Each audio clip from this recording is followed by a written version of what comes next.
নমস্কার, জয়গুরু। পরম প্রেমময় শ্রী শ্রী ঠাকুর অনুকূল চাঁদের সত্যানুসারণ গ্রন্থ থেকে কিছু অংশ পাঠ করছি।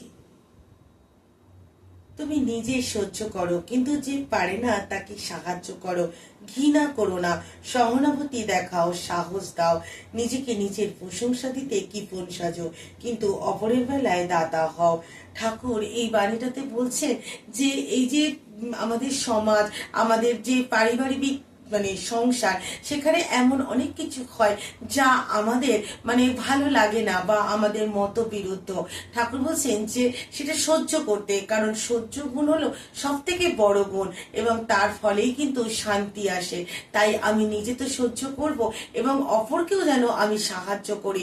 আমাদের সংসারে এমন অনেক মানুষ থাকে যারা অনেক বেশি উচ্ছৃঙ্খল হয় বা অনেক বেশি অধৈর্যকার হয়, তাই তাকে যেন আমরা সাহায্য করি এবং আমাদের সহানুভূতি দিয়ে তাকে যেন আমরা ভালোবাসার দ্বারা তাকে যেন বেঁধে রাখি।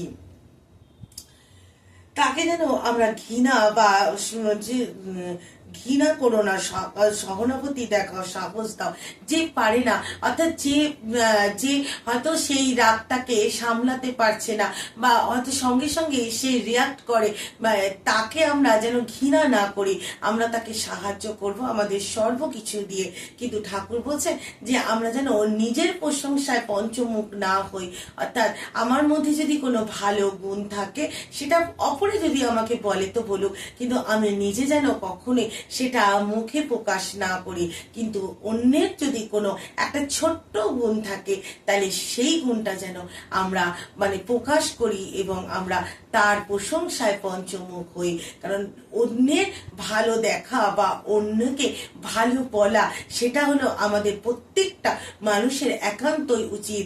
আর বললে আমরা কিন্তু কেউ ছোট হয়ে যাব না, আমরা কিন্তু আরো বরং ঈশ্বরের কাছে আপন এবং প্রিয় হয়ে উঠতে পারবো। নমস্কার, জয় গুরু।